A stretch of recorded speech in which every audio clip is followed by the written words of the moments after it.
So let me talk on how we can download and install Visual Studio. So I'm not really going to install it because I already have installed it. Okay, I'll just show you how you can download, and you can find many other videos on your YouTube as well, and many articles about installing Visual Studio. That's nothing.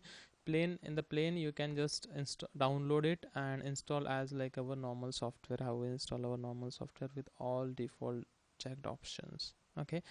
uh, Fine. So how we can download? You just need to go to Microsoft website, or you can just search for install Visual Studio. Okay, so the very first article you will get it from docs.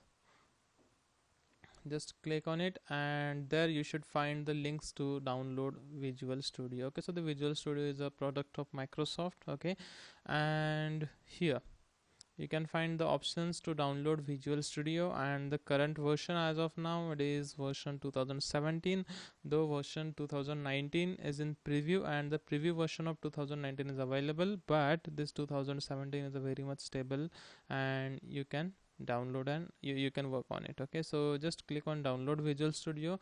It will download the setup file for you. Okay, and it will take some time for installation. Okay, uh, okay, so you can select the default options whatever they have shown, and you can select uh, like the while downloading you can download it a community edition. Okay, so if you just click on this download Visual Studio, you can find options like community edition, which is free to download, professional edition, and enterprise editional. These are paid one. Okay, so your organization must be having professional and enterprise edition, but for your personal use you can use this community edition. So just click here, free download.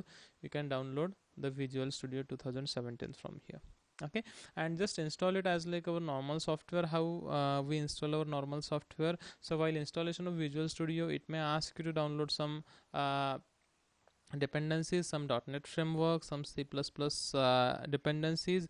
Whatever it asks, just allow it to download and install. Okay, it will take some time because it's quite a big software, and it depends on your internet speed as well. So that's pretty easy, just download and install. Okay, so from next video onwards I'll be talking. I will be actually working on Visual Studio. We'll be creating some programs. We'll be talking about various things like data types. So most of the things in Visual Studio are very much common as like our other programming languages. If you already know Java, then for you it will not take much time to understand C#, because most of the concepts are pretty similar as like Java. Okay, so see you there. Thank you.